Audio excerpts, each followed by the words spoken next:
Gracias por continuar en esta sección Contraste de Observatorio aquí en TV UNAM.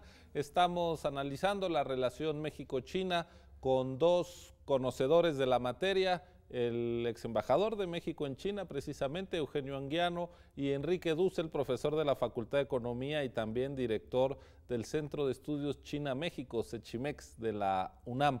Esta conversación, como toda la serie de observatorio, puede ser consultada, descargada de la internet en la dirección www.observatorio2012.tvunam.mx.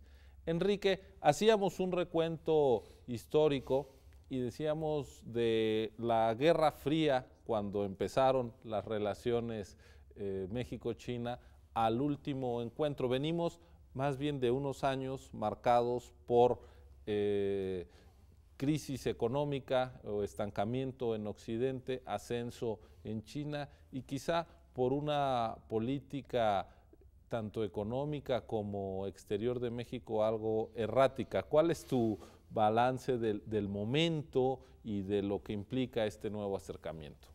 Sí, mira, yo creo que para entender las diferencias que hemos tenido, por lo menos en los últimos 15 años, hay un libro muy interesante de Loretta Napoleoni con un título un poco amarillista, pero interesante, que se llama Maonomics, ¿no? Publicado en el 2011, y justamente plantea que el gran ganador de la caída del muro de Berlín pues no es el Occidente o Estados Unidos, sino que China, ¿no? Viéndolo ex post. Y claro, lo que nos encontramos es, yo te diría, en términos cualitativos, con una forma de hacer política y de hacer economía muy diferente a lo que se instauró en la mayor parte de América Latina y particularmente en México desde finales de los 80s. Hoy en día, al 2013, impera el sector público a todos los niveles, en el comercio, en el transporte, en el comercio exterior, en la inversión, en listas positivas, por ejemplo, para la inversión extranjera directa. Una lista positiva significa todo en lo que puedes invertir. Nosotros en buena parte de Estados Unidos, México y otros tenemos listas negativas, ¿no? En una lista positiva significa tú puedes invertir en 1, 2 y 3 y en el resto no. No estamos acostumbrados a eso, ¿no? Entonces, ¿eso qué significa? Entonces yo te diría, eso dificulta un diálogo, porque claro, tenemos en México, yo te diría en los últimos 20 años, un grupo de funcionarios y tecnócratas en donde además de decirte hola, buenos días, el segundo tema es pues vamos a firmar un TLC. Mientras que en China yo creo que es una visión mucho más holística, política, y donde al final puede haber acuerdos comerciales o puede no haberlos. Entonces, en los últimos 15 años, en este complejo matrimonio que tiene ya 40 años, diría, pues ha habido una relación cualitativamente muy compleja. Hemos tenido múltiples desencuentros en el ámbito comercial, de inversión bilateral, pero también en la OMC. En términos políticos hemos tenido en los últimos 2 sexenios desencuentros fuertes.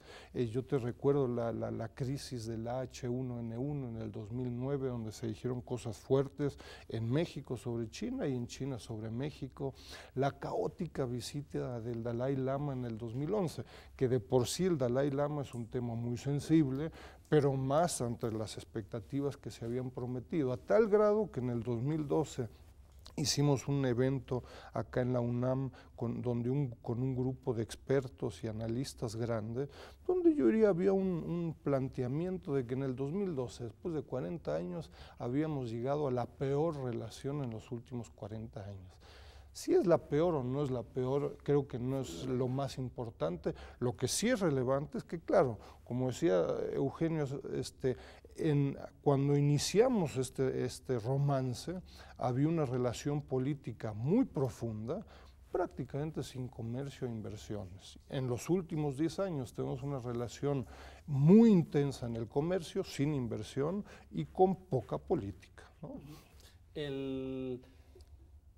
Este recorrido que reconstruye el doctor Dussel, Eugenio, me plantea si no la relación se ha construido un poco de facto por condiciones económicas, de necesidades de comercio, más bien estructurales, más que como fruto de una política deliberada desde nuestro país, y los desencuentros también como resultado de la falta de brújula en las decisiones políticas. Es decir, como un poco planteo, ¿hemos andado a ciegas en el tema de China? O de brújula diferente que apunta a otro polo. Porque no, si alguien tuvo una brújula, bueno, primero, después del auge, México entra en el estancamiento prolongadísimo de los años 80, la década perdida.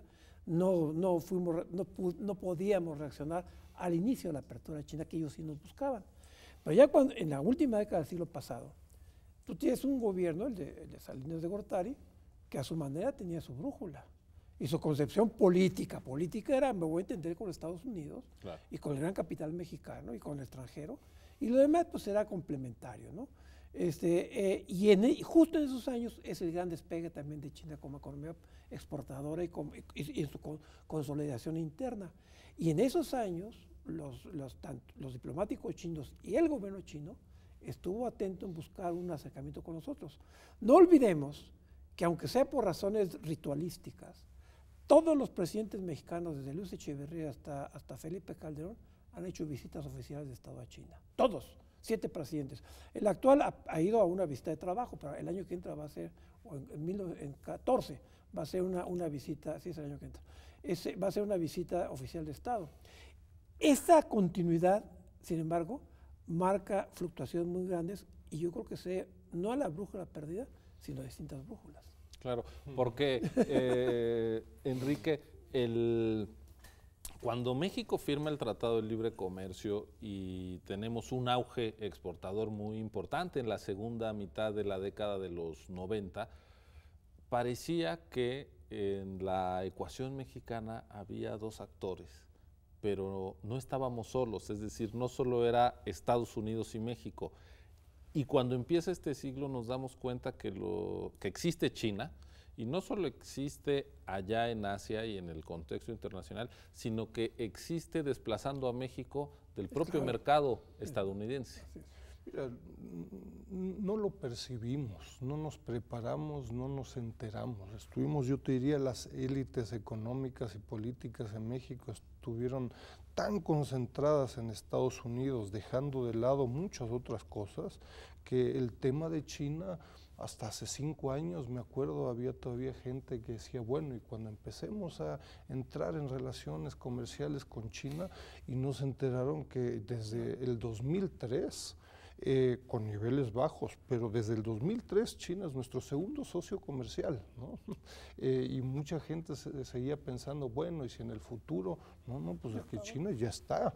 Digo, el problema es que no te enteraste, ¿no? Entonces, y es bien interesante porque esta falta de preparación y de información, yo diría, se percibe incluso a nivel institucional, ¿no? Es decir, tenemos una subsecretaría para América del Norte en Relaciones Exteriores, y yo diría, pues, ¿para cuándo vamos a tener una subsecretaría para Asia?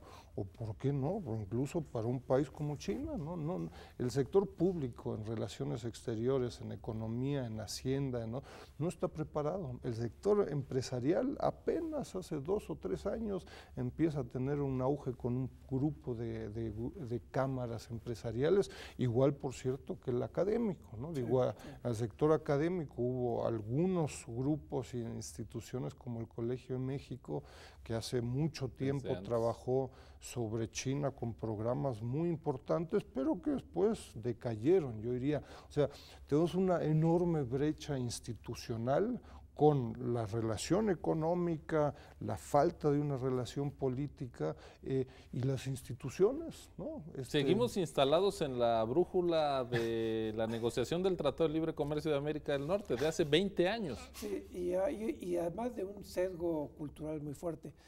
Eso que dice Enrique es cierto. Cuando surgen en el ámbito académico los estudios sobre China, el Colegio de México fue pionero en los países de habla hispana. Se hizo y se sigue haciendo, no es que haya decaído, se hace con un esquema historicista. Era muy difícil en el colegio, cuando yo me incorporé al colegio con experiencia en política contemporánea de China, pues, casi no tenía auditorio, porque lo que les interesa es la historia, y la historia antigua a veces, cuando mucho siglo XIX, un poco el XX. Pero eso es natural por nuestra posición geográfica y la tradición y el cúmulo de valores culturales que nos sesgan hacia las, digamos, en todo caso, hacia las potencias y en particular hacia Estados Unidos. Ahora, el peso de los datos comerciales, de la evidencia y la importancia de China en todos los frentes geoestratégicos nos tendrían que llevar a ser un poco más sensibles y abandonar esta necedad de tener una sola brújula. Pero para entrar a cómo reconstruir nuestras prioridades, permítanme hacer una pausa y regresamos a esta interesante conversación sobre la relación, la historia de la relación, pero también el presente y el futuro de la relación México y China con Enrique Dussel y Eugenio Anguiano. Volvemos en unos segundos.